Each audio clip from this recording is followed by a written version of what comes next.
Hello, y'all, and welcome to CRE with CBC Worldwide podcast. My name is Ashley Wilson, and I am the National Senior Manager of Growth and Culture for Coldwell Banker Commercial. You are listening to Market Tales. This is our sub-series where commercial professionals share their insights, their expertise, and their stories from the front lines of their market. Together, we will delve into the dynamic world of commercial real estate, where every deal tells a tale and every market has a unique rhythm. So today I am joined by Quenton Rockwell of Coldwell Banker Commercial Realty in Cypress, Texas. How you doing today, Quenton? I'm doing quite well. Awesome.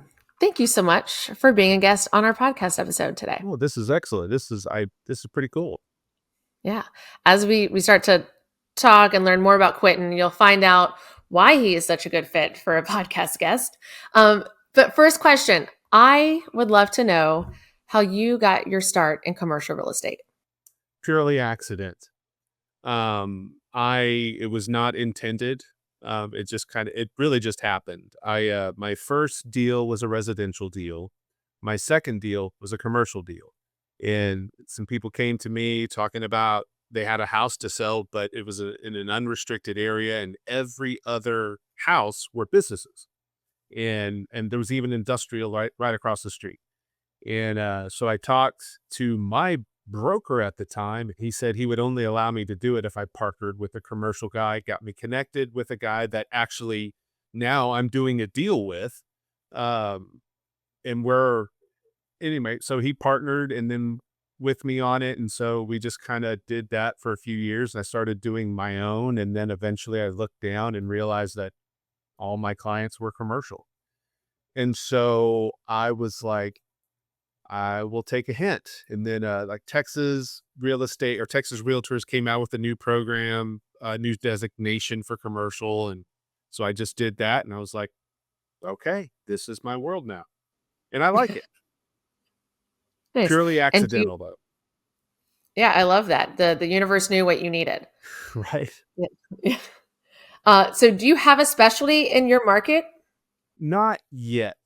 I kind of figure I'll kind of take it as kind of how I got into real estate. I didn't intend to specialize in that. And then here we are. I'm open to it.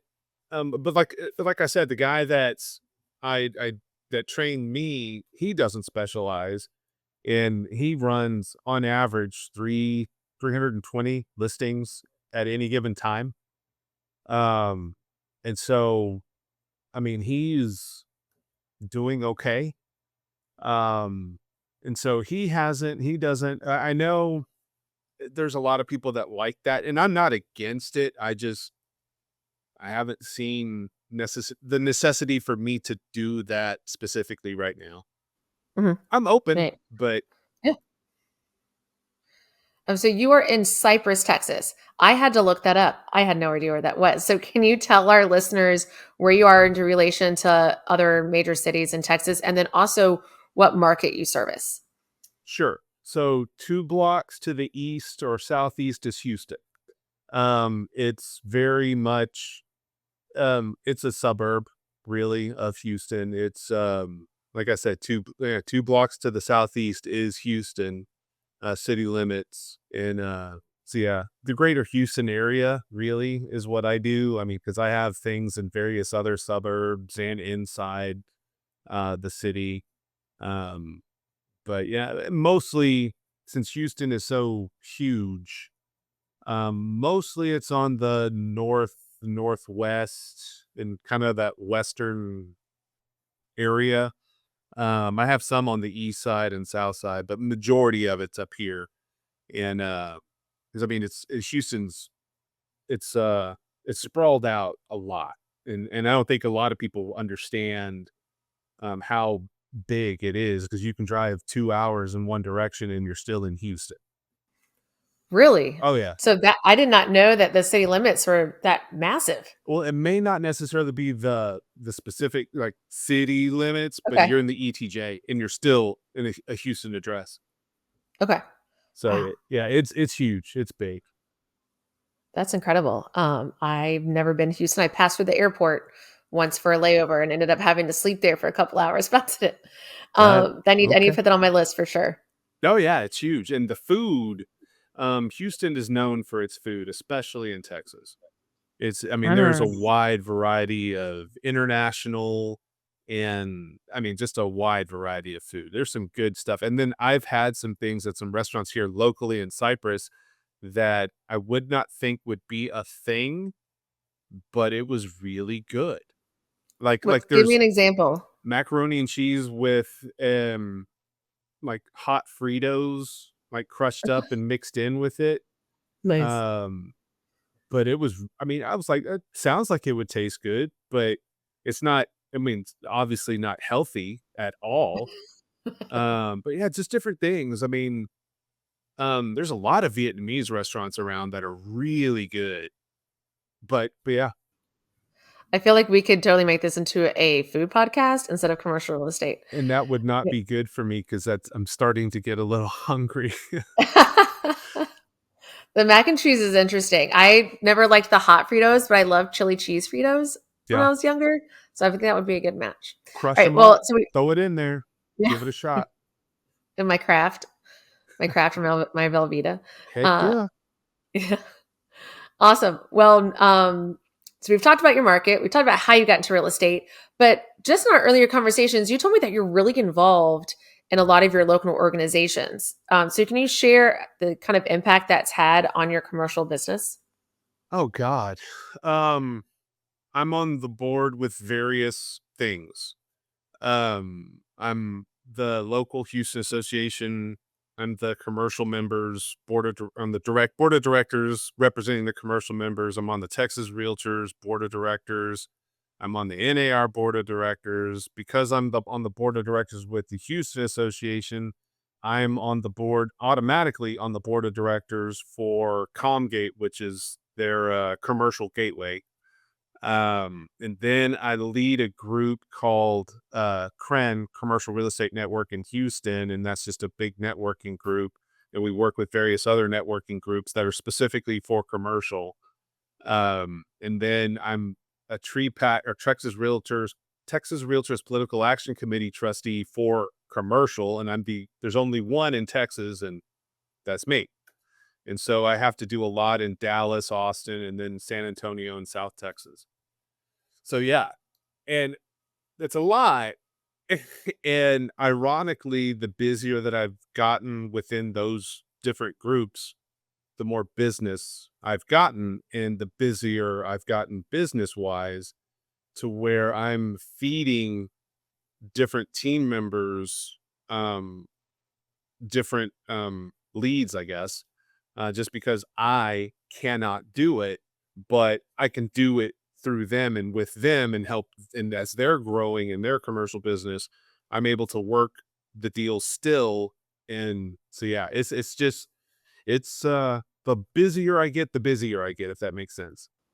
Absolutely. Yeah. I mean, you're feeding one avenue, right? Building those leads, and obviously it's going to build more business for you. But now you don't have the time because you're involved in so much. Yeah. Um, so, one thing that I noticed you talked about earlier is that you had a mentor that helped you learn the commercial real estate business when you like made that switch from residential.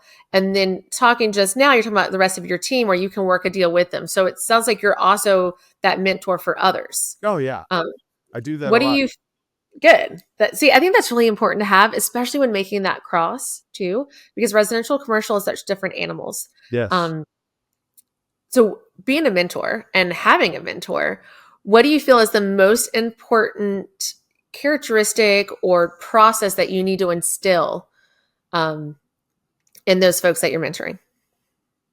Flexibility, adaptability, and an imagination. Um, because you're going to be like, there's a deal I'm working with. Well, actually, ironically, with that guy that got me started in commercial. We're working a deal where we know that the road around this property is about to be expanded onto the property. So we're trying to figure out a way, and we're going to have to get with an attorney to get it drafted properly. to where, so the city has already said, we're taking this property. We just haven't done it yet, but we will. So it's already on file. So if we get a survey on the property, then they're not going to buy that property because it's automatically going to be given to them. And so we're trying to work out a way into where the seller doesn't sell that corner. They hang on to that. And it's like, so they hang on to it. So then we'll just buy the rest of the property. And so then when the city comes and buys the property, they'll buy it from them and everybody's happy. We have road access and all this other stuff. So it's just, I don't know, it's just kind of trying to be imaginative, trying to make things figure out. I mean, I've had various other lending people with, it's like, well, I want to buy this property, but my lender told me I can't buy it for about at least 6 months. Can we work out something with like a lease and then a purchase and all this other stuff? And so we're just trying to line up all the documents really. And it just takes, imagination, I guess, in some instances. Right. All those moving puzzle pieces so Yeah. that they fit together in the timeline and doing what's best for your client. Yeah. Yeah. Nice. That's great advice. So imagination, flexibility, and did you say adaptability? Was that the other one? Adaptability. You got to All be able right. to adapt whatever it is you're doing, whatever, just to be able to, I mean, nothing's cookie cutter. Correct. Right. And I think that's kind of one of the reasons folks like commercial real estate because it's not the same thing every day. It's not a cookie cutter business, right? Every transaction is different, every client's needs are different, and you are the one that has to cater to those and have those creative solutions and be imaginative. So thank you for sharing that. So I hope we Sure. have some listeners out there who are in the space and are going to be mentors or they are mentees and they need that advice. And Um, I would strongly suggest that more commercial brokers get into this and mentor people. And just bring it, because the people, residential is coming to commercial. Sorry, it's happening. There's people that don't like that, but guess what? New reality. Here you go. For instance, the commercial gateway in Houston, all the listings are going to be listed on the residential gateway now. It will be in about a month. So these people are coming.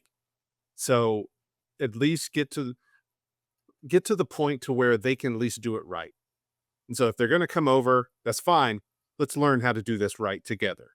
And just kind of flexibility on both parts and humility on both parts. A lot of humility sometimes, but I think more commercial brokers should do that.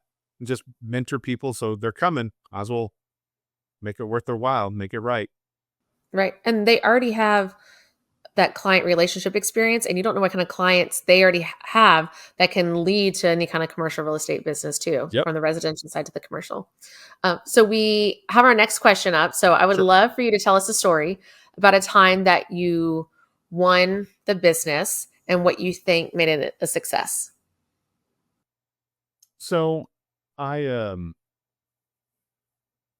different brokers were interviewing for this particular listing. And it was a big industrial property, about 30,000 square feet and all this mess. In North Houston, which is pretty much hard to get anything that large in this particular area. And what how I won was because I had a conversation with them and just trying to figure out, just asking them questions about them, what they want to get out of selling the property, what's their goals after this property.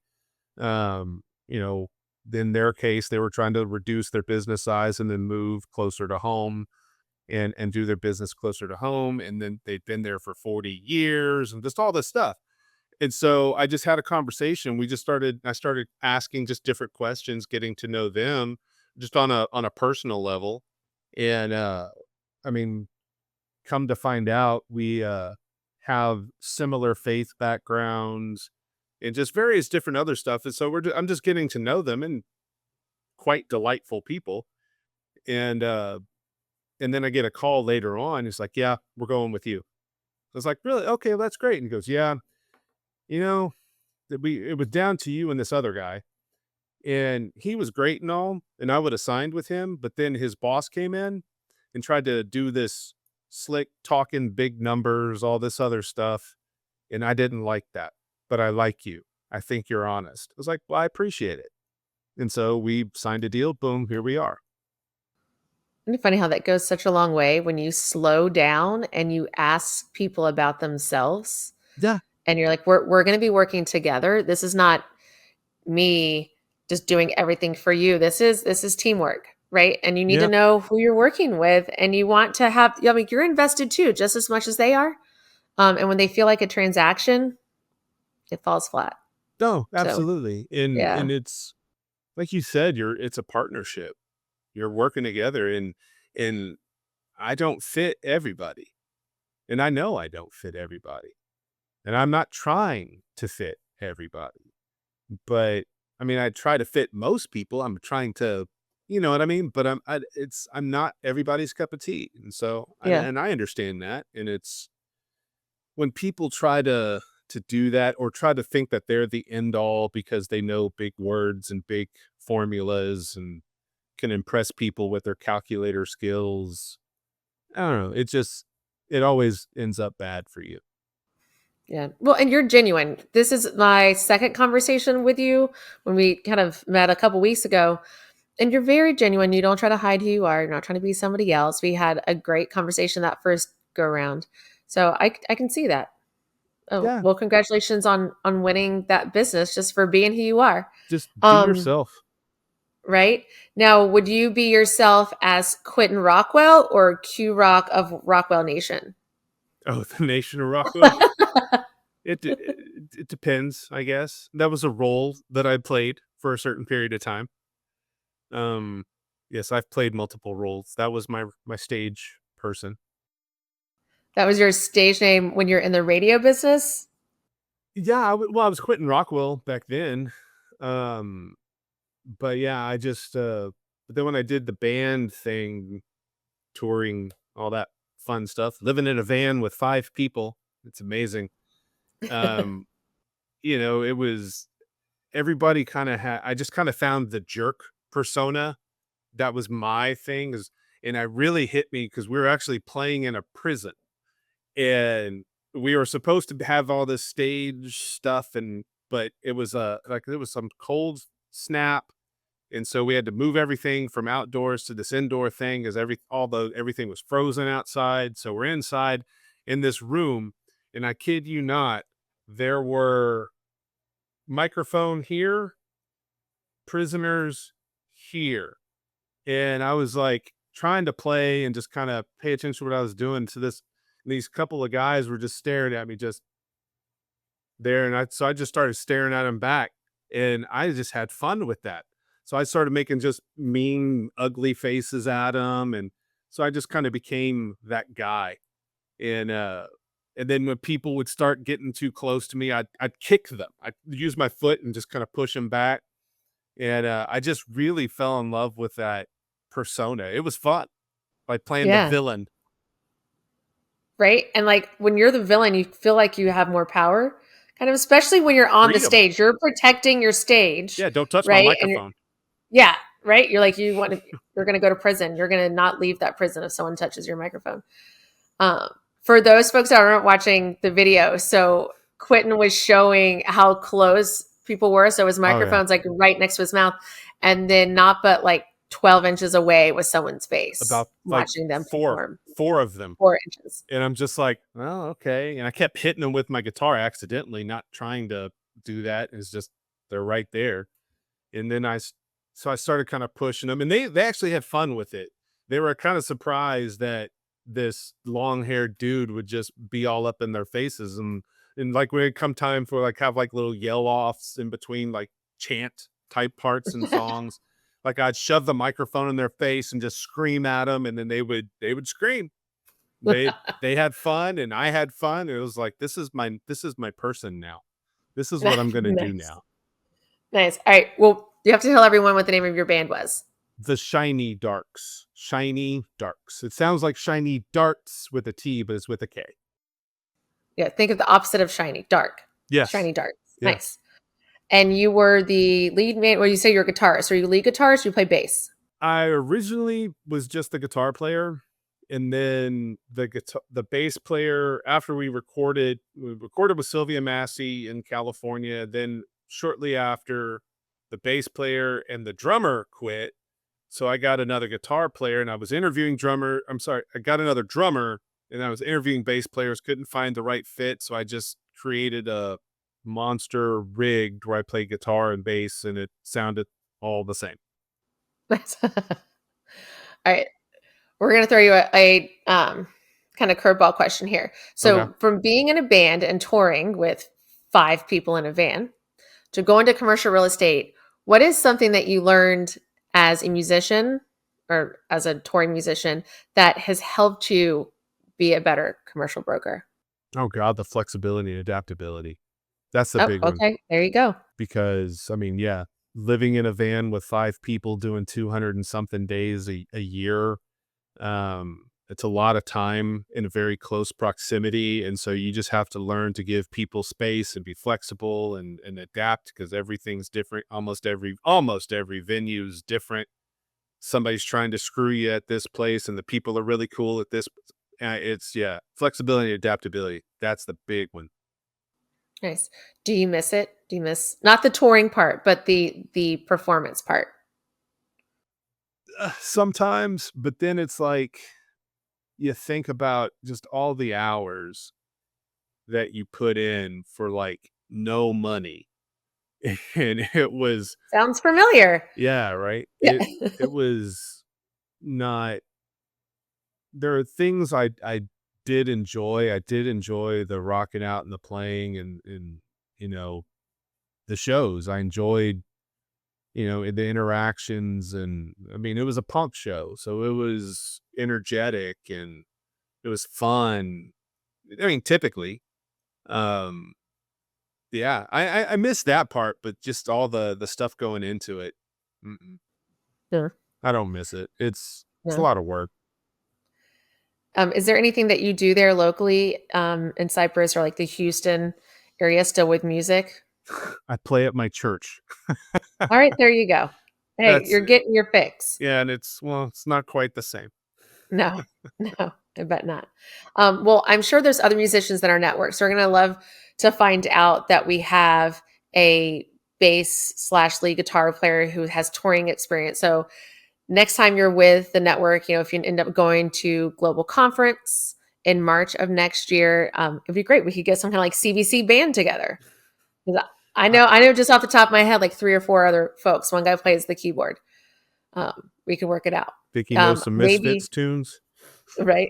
Maybe by then I'll figure out how to play this bass behind me on the wall. Probably not, but Ah, we'll it's see. easy.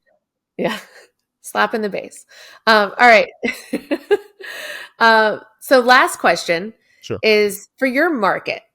Can you tell us what you think is going to happen in the next 18 to 24 months for commercial real estate? There right now, there's a lot of residential development because there is a severe lack of housing in Texas in general. And the last numbers I heard is like over 1,000 people, 1,000 families or groups are coming to Texas every day. And we don't have nearly enough land. So they're trying to develop all the stuff especially in the Houston area. There's a lot of land going to residential development. In Central and West Texas, there's a lot of land, but there's no water. So they're trying to figure out water issues for that because people are coming and we have to figure out a way to house them and where to build to house them. Um, so I see a lot of residential, and some of the office buildings. I know in Houston, some office buildings are being repurposed into apartments. Then there's some shopping, like old malls that have just virtually been vacant. They're trying to figure out ways to make them like a multi-use type of building to where it's not just residential and, or I'm not sorry, not just retail, restaurants and stuff like that, but also some sort of residential component. Um, so it's housing. I would say housing is the big one. That's the big thing coming. And what is contributing to everyone coming to Texas? Is it like an industry, people moving their headquarters there? Is it, or that just a desirable place? A lot of businesses are coming here. There's a lot more. There's a debate going on right now between making like casinos, gambling, making that a legal thing. And there's a lot of people that are for it. I don't know if it necessarily will happen in the next, I don't know, couple of years, but I mean, there's a lot of anticipation for things like that. And then just the quality of life in Texas right now, it's just higher up, as far as especially the economic quality of life. Is there certain parts of the country where it's kind of plummeting or kind of going down, and so people are coming to places like Texas and Florida and various other places, um, just in search of a better position for them to be in. And there's a lot of that, and like I said, in like Central and West Texas, there's a lot of land. I Yeah. mean, lot of land, and it's flat. Yeah. So there's a lot of that. Um, but yeah, there are quite a few, especially coming to. I was going to say in the Austin area, I know of a bunch of different companies that are coming, and they've already announced, and it's just a matter of time. So people are starting to shift because of that. Okay. Wow. Well, it looks like you're going to be busy, I hope. right? Yeah, you're going to be busy, especially with all your involvement in the community and all these different organizations. So I wish you the best with all of that. Thank you again for your time on today's podcast. Sure. Just a quick recap. This kind of turned into like from a commercial podcast to a food podcast to a music podcast. So we covered like all the bases today. um, um, I want to remind everyone that if you want to connect with Quenton, he can be found on our website on cbcworldwide.com. You can go check him out, Quenton Rockwell. Also, go to Spotify or Google the Shiny Darks and take a listen to his band. That I think you told me earlier that they were your tour was in Europe, right? Y'all were kind of a big hit in Europe. Um, Top 4 in Europe. We had a top 4 song. Nice. We've been on a few movies and just different things. See, there you go. And so maybe if you show up at Global Conference, there can be a little jam session and people can get your autograph since you're Yeah. apparently a Okay. musician and now your music has been in movies. Um, if you like the podcast, please remember to subscribe, like, and share. Um, and don't forget to catch our next episode as well. So this one will be released in October, right? So keep listening to us. And just as a quick reminder that every deal and every development contributes to the fabric of where we live and we work. So let's continue to invest not just in buildings, but also in the future of our neighborhoods. So until next time, may your ventures be filled with success and your stories to continue to inspire.